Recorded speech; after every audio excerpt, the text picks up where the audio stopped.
I have a dream, oh, I have a dream. Red, white, and blue, fly free, fly free. I believe, oh, I believe. Will you dream with me? Good morning, everyone out there. Welcome to Changing Times. This is week number 16. Wednesday, July 21st, we are live at the Axe Media Group headquarters in Springfield, Missouri. For the people in the Springfield, Southwest Missouri area, just about 2 blocks before you get to the old airport parking lot. I know a lot of people have, and I have spent a lot of time in that parking lot in the old airport. So that's where we're located. And every Wednesday we are live at 10 a.m. to 10:40. It's a very fast-paced show about changing times and social values, social issues, real discussions, real solutions. We've got a great show lined up today. We're going to be talking about critical race theory. And it is a hot subject all throughout the United States. And it is an extremely important topic. A lot of people still misunderstand it. They don't understand what it is. And I hope after we get through this show today, a lot of your questions will be answered. And we're going to try to give you some really factual information about how it started, what it is, what harm it's going to do to our country if we don't take a stand right now. One of the things that you can do to help us is share this show with your friends, neighbors, family members, people you work with at work, go to church on Sunday. We started 16 weeks ago and with human trafficking. And we have started from 2,500 people to over 18,000 people watching this show. And it's just a blessing, and we continue. We know today we'll have probably the most people that's ever watched our show tune in.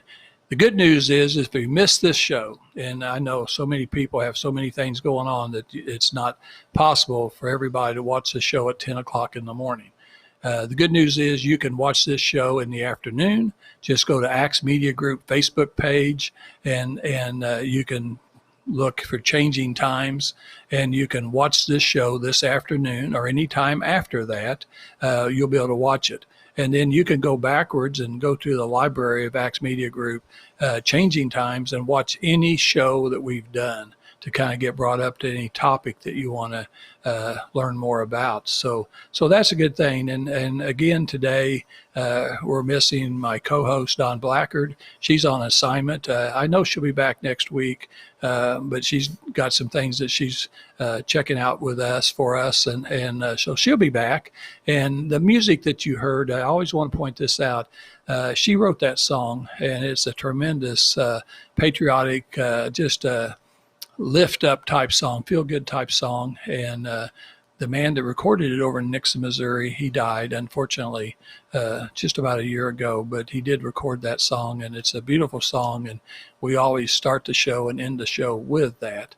And so she'll be back, but I'm the other co-host that you're stuck with today, Lynn Morris, and we're going to go ahead and get started. So, Dr. Mary Byrne, how are you doing? I'm doing well. Thank you for having me. Well, thanks for being here today. And I know that you're an expert on many things, especially in the education realm, but you're a grassroots activist, mm-hmm. and got a PhD in education. You've taught college. You've done a little bit of everything.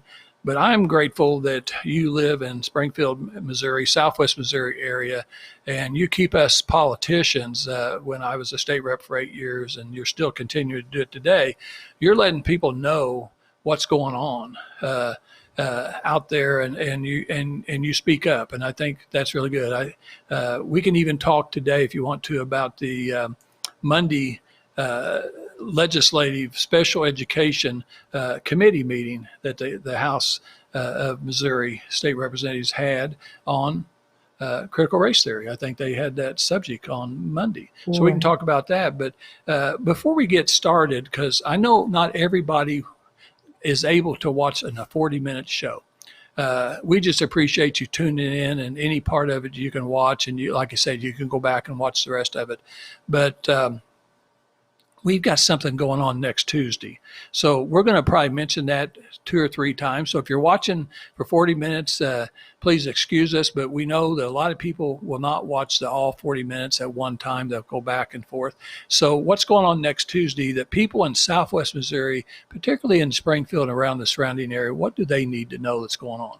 Next Tuesday, a grassroots organization called Back on Track America is organized a town hall meeting with the chair of the Joint Committee on Education. Okay, so that's Senator Cindy O'Laughlin, State Representative Curtis Trent, who is chair of the General Laws Committee, and various speakers throughout the state. One would be me. Another is Cecilia Johnson, who's an author and a Black grassroots activist from Kansas City area who is speaking out against critical race theory from the Black perspective.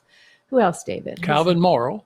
Calvin Morrow is recovering from an illness, so we're praying that he comes. It could be David Noakes. Okay.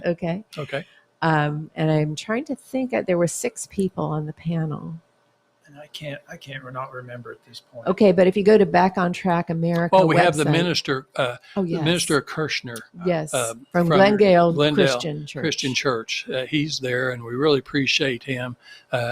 We were there the night that we had a town hall meeting. We had about 450 people there that night. With Kendall Qualls from Kendall Minnesota. Qualls. Yeah, he was on our TV show. Right, and actually that was the brainchild of David here. Okay, very good. Very good. And Calvin, let's just pray. We pray that he will get well, because he's been down for a while, and he's just another Black gentleman that is just a tremendous asset in Southwest Missouri. And he's president of CUPA, which is Citizens United for Political Action. Christians United. Christians United. He's a faithful Christian. Yes, Christians United for Political Action. So honestly, just a tremendous man. We hope that he can be there too. But anyway, it's free. It is and free. It's at the Knights of Columbus Diamond Room on Grand. 2340 West Grand. 2340 West Grand.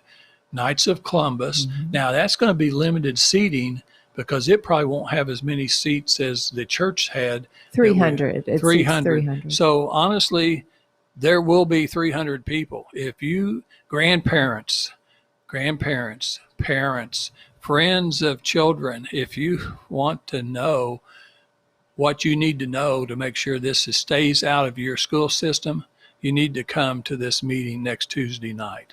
Don't you think? I would agree. Yeah. I see the problem. One of the problems, there's lots of problems in this country, but I see one of the problems is that you hear school administrators, superintendents, school board presidents telling people, oh, there's no critical race theory being taught in this school system.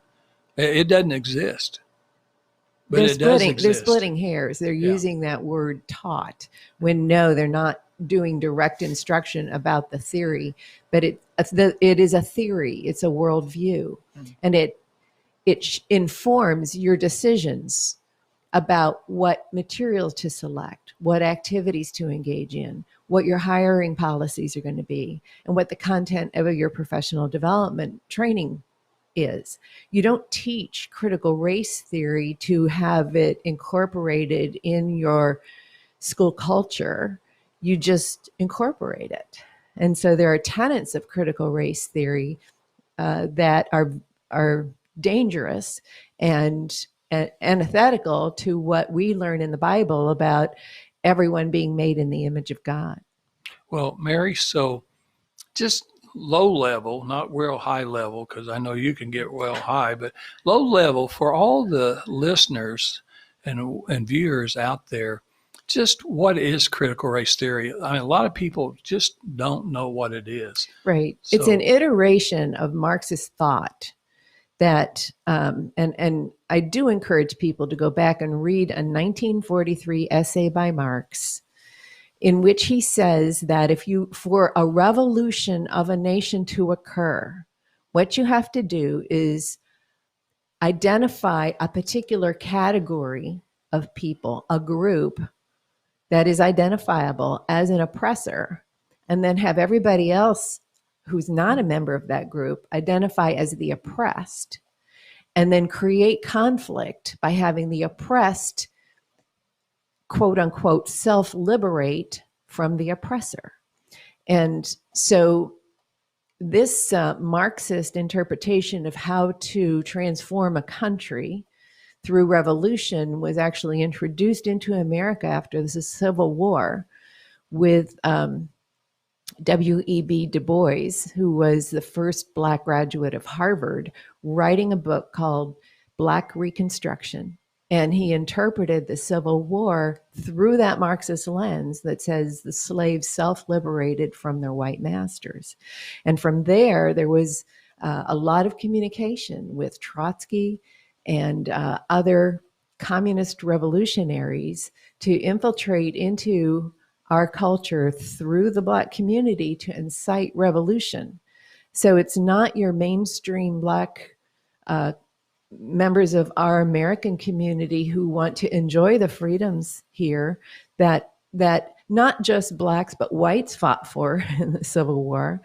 It's an element that is stirring up discontent. In particular, what we see in Black Lives Matter with the co-founder Patrisse Cullors was that she was mentored for at least a decade by one of the leaders of the Weather Underground. Bill Ayers had Chicago, and her mentor, Eric Mann, was Bill Ayers' counterpart in Boston. He mentors Patrisse Cullors in all of the Marxist ideology and in the tactics of revolution that he tried to incite through violence in Boston. So that's what is significant to us here in Missouri, is that Ferguson represented Black Lives Matter's launch nationally through the violence in Ferguson. But that was not the neighborhood of Ferguson. That was Patrisse Cullors and the Black Lives Matter, who had been trained and mentored through really the older generation in Weather Underground. That scar is still up there in St. Louis Ferguson area of what happened. And so those people came that wasn't even from Missouri. That's exactly came right. And destroyed our area and pitted one group against another group for their own cause and then left it all. Exactly. And that's what you do. You reduce things to rubble for the sake of the revolution. The point is that critical race theory is not new. It didn't start with George Floyd. From that Marxist ideology in the mid-1800s, there was communists in Germany called the Frankfurt School who were trying to reinterpret Marx's focus on conflict between economic groups into other kinds of categories that could be set up to pit against each other. One would be female against male, which is where you get feminism. Another is ageism, parents against or children against parents. Another is ableism, people with disabilities against people who don't have disabilities. So their goal, it doesn't matter which two groups or multiple groups you pit against the identified oppressor. What matters is that you create conflict to destabilize society. So the Frankfurt School basically expanded Marx's idea of what groups could be used for this. Then there was, in the 1970s, leftist legal scholars who weren't reading John Locke and the Federalist Papers and Thomas Jefferson or his notes on Virginia, where the whole idea of public education sprung from. They were reading Marx, Karl Marx, Antonio Gramsci, an Italian Marxist, and the Frankfurt School philosophers. And all of these people were philosophers. They were not educators. They were not politicians. They were just people who had a view absent of God that they felt would bring about revolution. And so that Frankfurt School group Herbert Marcuse and Max Horkheimer. They're the ones who came up with these ideas of categories. And then from that legal scholarship group, you had one in particular, Derek Bell, and another colleague of his, Richard Delgado, and Delgado wrote the classic called Critical Race Theory and Introduction, where they started fomenting this idea that our Constitution was unfair. It wasn't being applied to everybody, and therefore let's just ignore it.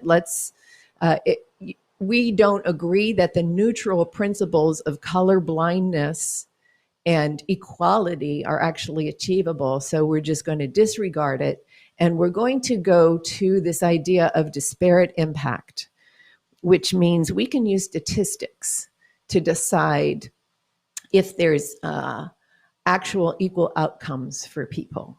And we're going to measure using these numbers if there is actual representation. It's called proportional representation in hiring practices.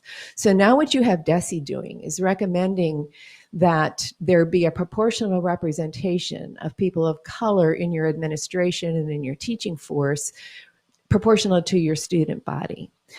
The thing is that the Supreme Court has already adjudicated and ruled on cases saying that violates the 14th Amendment of equal protection. You can do affirmative action, but you can't have quotas for representation. Right. So what we have is the State Department of Education encouraging school districts to violate what's already been ruled on by the U.S. Supreme Court. And so that the hiring practice is one. Your school discipline policies have changed because, again, they're using statistics to determine whether racism is the reason teachers are referring children of color for discipline. And rather than refer children to the school principal, now the policy is you must keep everybody in the classroom so that they have equal data time for being in the classroom. And here now you're asking teachers to handle behavior disruptions and teach kids who aren't being disruptive. Well, what's going to get the focus of attention? The disruption. Sure. And I haven't seen a single statistic that says education's actually improved and our learning scores are going up. Right. Well, I tell you what, very interesting information, very divisive, not positive, but very divisive in this country. And we already know, everyone knows that our country is extremely divided. I mean, we're probably as divided as we've ever been as a country. You got about 50-50, a little less than 50-50, and then you got 5-6% that's just, they don't know. They don't know one way or the other. They're just kind of watching and hanging back and forth. Those are the undecided voters every time. But you got about the same many that will actually say the opposite of what you're saying, and that is really dangerous too. I want to switch gears and David Noakes. Good morning. Good morning, Lynn. Hey, I tell you what, you're, I believe, a unique person because, and I want to say thank you for your service. You served how many years? 30 years? 30 years as a 30 years as a law enforcement officer, and then you did some parole officers training. 7 years at probation. Yeah, probation parole. I mean, so you have really served the public, and you've seen a lot. You've seen a lot of changes. Tell the people why you are involved in critical race theory. Because I believe, as a Christian, character matters. I think a person's heart and character matters. But critical race theory puts everybody in a group and says, no, sin equals skin. So it causes divisiveness. We just talked about how it causes divisiveness and that type of thing, is because you're not looking at the person's character, you're looking at their skin color, and you've already made a judgment on their character. It doesn't matter. And I see this over, getting into the police side, that it just causes chaos, disruption. So it gets into the police departments too, right? Well, it upends the judicial system because you're no longer looking at motive. You're just looking at numbers. So it's affecting everything. Everything. People need to realize that what we're talking about today affects everything in our life. Yeah, and then you look at how they vilify police, and that's for a reason. I mean, they want to struggle. They want to struggle. The race is where they found that struggle to be at, and that's where they can get at people. I agree. There is a struggle in this world, but we know what it is. It's a struggle of flesh and spirit. But on the policing side of what they do, they vilify the police to get rid of your local police. Your local police represent the community and enforce the laws. You vilify your police, you get rid of that local control, then the national government can get involved, and then they can support the things that they want to support, and the local community has no control what's going on. So there's an agenda to it. Well, of course, I think the agenda for the people that's here today and a lot of the people that we know is the agenda is to take over our system the way we have it today, and we've always had it, and to take away our freedoms, and they're doing it through children. I mean, there is no country in the world that could militarily defeat the United States. No country. And I think it probably always will be that way. Unfortunately, we've allowed so much stuff to come into our country, and we have so many internal enemies that they know how to do it. I think they were doing college kids first before they even went to the elementary school kids. Well, what's interesting is Bill Ayers actually got his doctorate in early childhood education. Yeah. So and he knew he was targeting education, writing books for teacher education.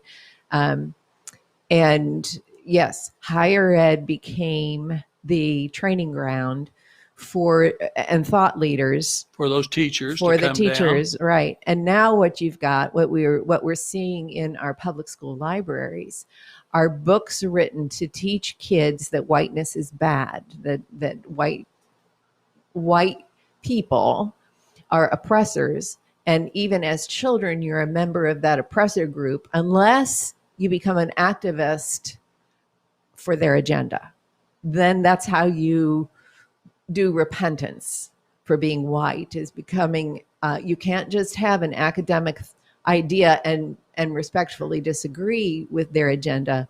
The only way you can get credit or credibility for actually not being racist is if you actively participate in their agenda. Yeah, because if you disagree, you're a racist. That's right. Every problem right now, they say you're either a racist or it's racism. I mean, how divisive is that? That is the lens. Okay, so the whole point is, going back to how I opened this with the Marx essay saying one group has to be identified as the oppressor. The group that's identified by critical race theory is the white race. So, where it used to be the white male in the workplace with the Clinton administration and disparate impact, now it's come down into the schools, and it's got to be critical race theory again isn't taught, it's applied. The tenets are applied in this proportional representation in your hiring practice, in using statistics to determine whether discipline is race-based in your policies, and in what we're telling teachers is their white guilt for how they have to identify in the classroom. And now we've got early childhood and elementary level picture books explaining to white children that they're oppressors. And we just this morning got a link to a book called Not My Idea that's in the Sequiota school library. And in the end of it, it shows a compact or a contract where the white children are to identify as having stolen the land here. One of the things, Mary and David, we've talked about in the past is school board members. School boards are so important. You've got the people that are the superintendents, administrative staff. you've got the elected school board members that work with that administrative staff.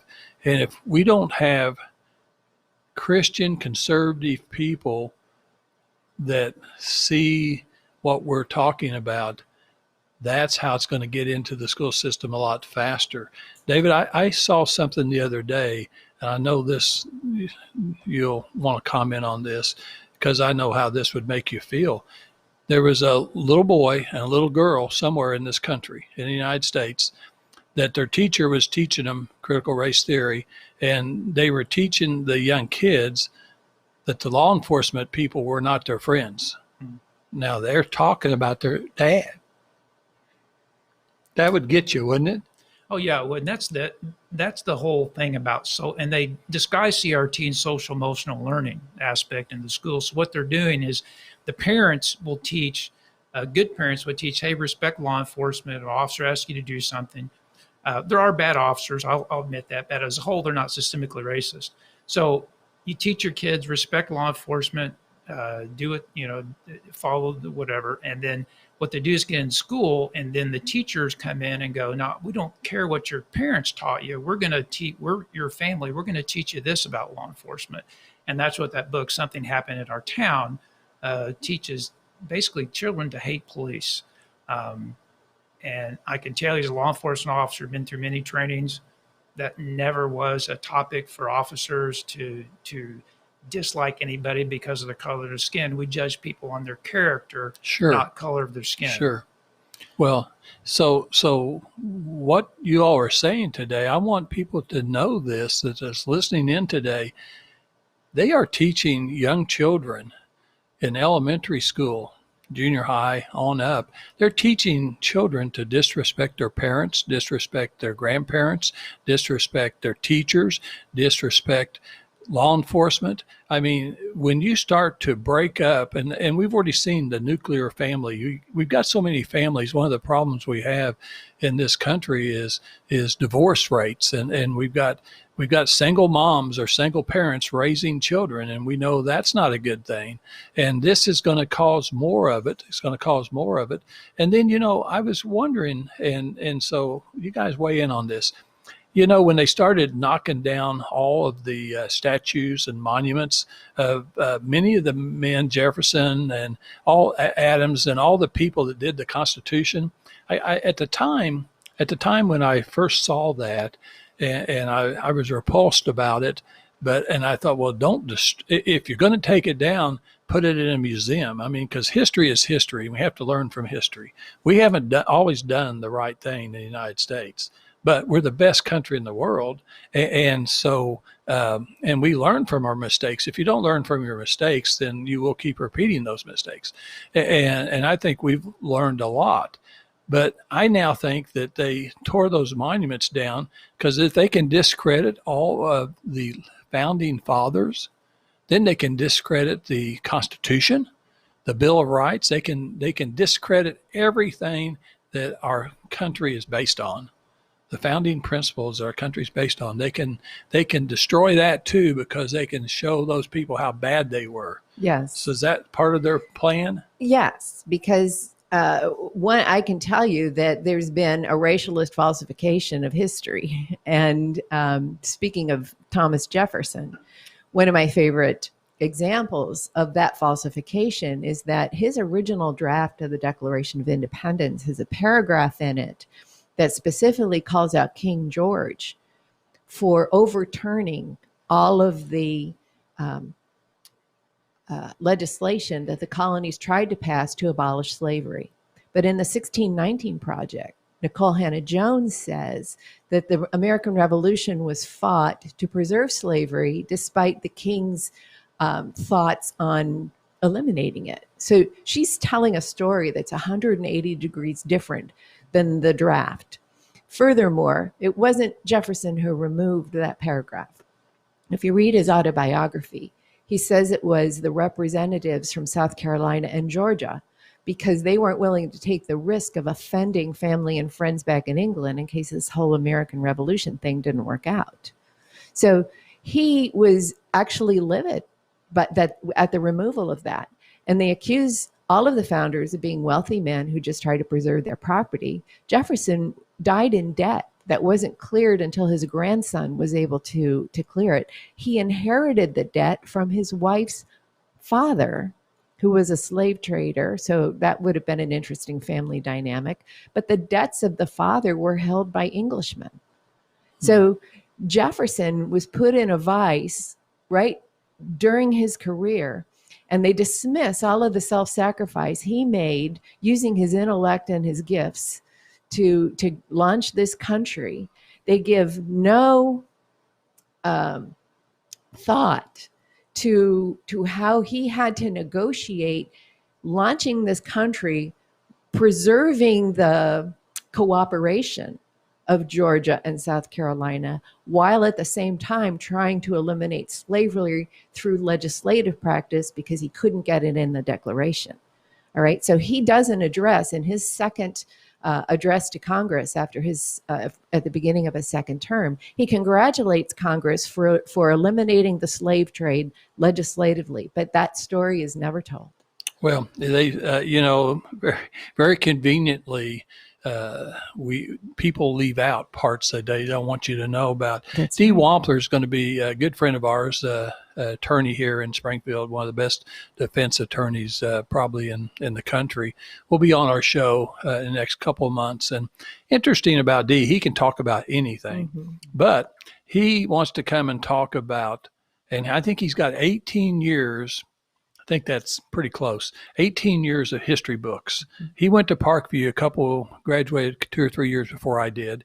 And then I went to Parkview. I wish I had my history book, but he's got them. So he's going to bring them all. So you're going to see him on this table. We're going to have all these books. And unfortunately, you won't be able to see the words, but he's got everything highlighted because in the 18 years that he went to school, and then his kids and his grandkids, he's got all these history books from the same school, and they're different versions, and things have changed. And it was just like magic. Things got omitted. That's right. And you've got progressives in the publishing companies, particularly Pearson, that were doing the editing to represent their view of American history and what they wanted to teach. Now, Pearson is a London-based publishing company.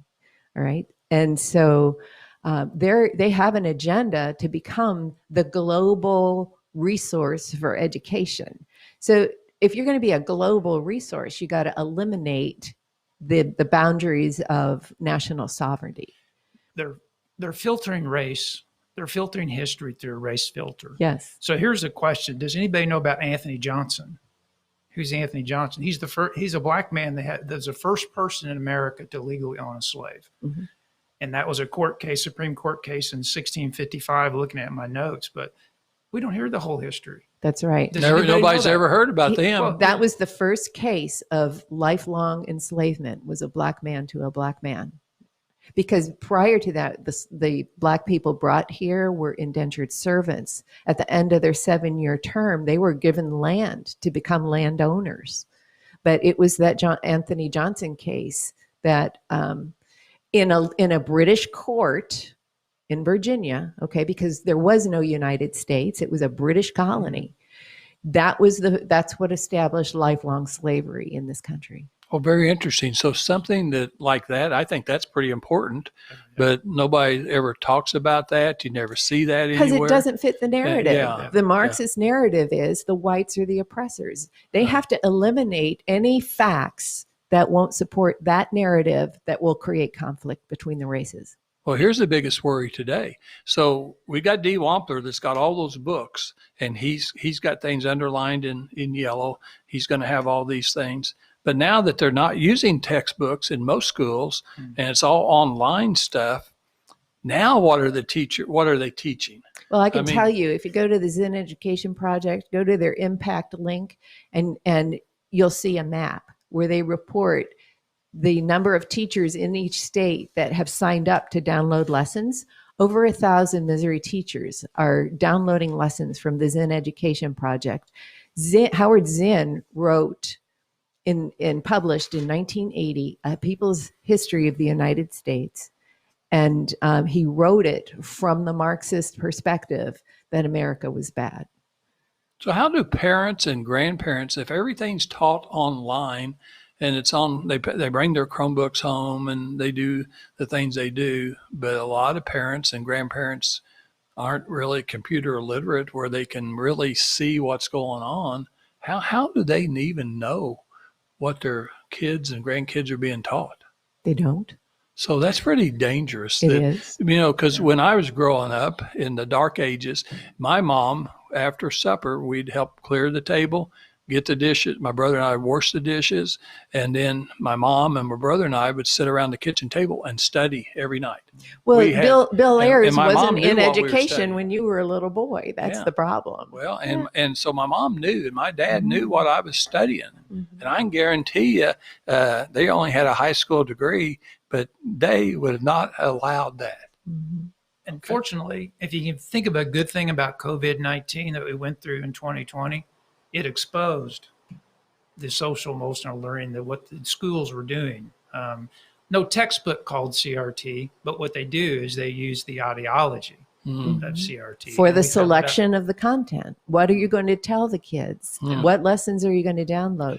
You can implement critical race theory worldview without changing a single word of your curricular framework. And that's what I told the legislators on Monday. And the idea that we're a local control state is a talking point, because that money that's coming from the federal government for Title I, which will pay for professional development, is filtered through DESE.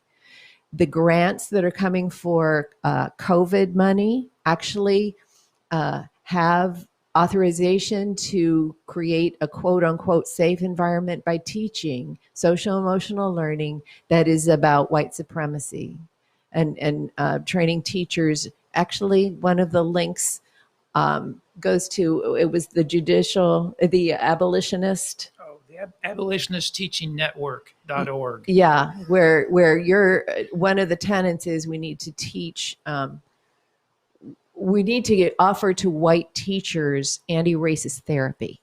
So now we're viewed as having a psychological problem.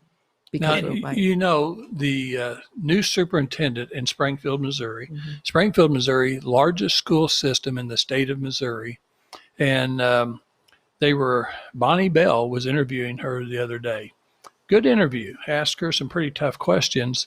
Not sure if we got all the right answers, but she did say that, she said that critical race theory was not being taught in the Springfield school You system. can say that if you're Yeah. not teaching what the theory is. Right. Yes.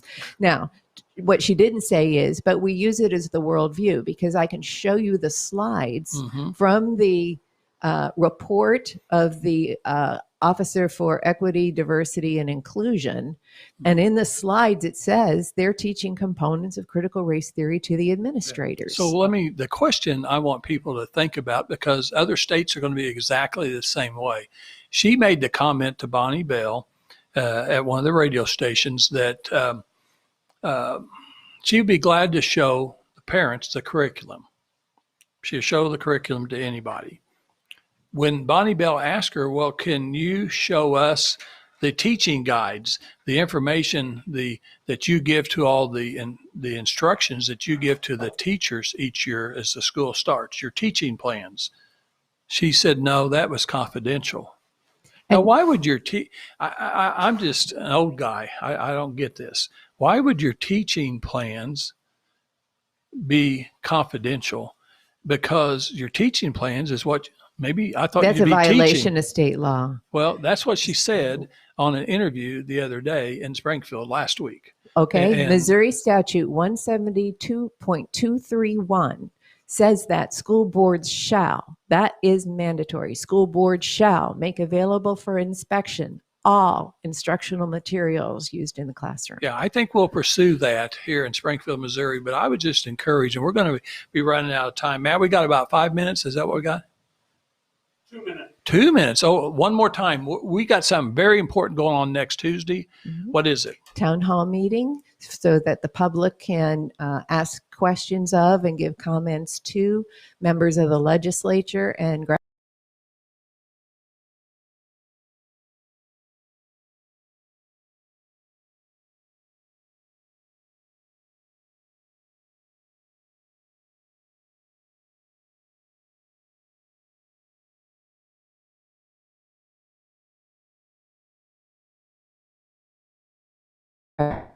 we have time for questions. We'll have a good time. So it's in Springfield. It's at the Knights of Columbus. Knights of Columbus, Diamond 2340, Diamond Room, 2340 West Grand. Hey, well, I thank you guys for coming in today. I just encourage people all over this state and country to be watching what's going on and what is your kids and grandkids being taught, your nieces and nephews. Public education, extremely important. We'll be back next Wednesday. Have a great week.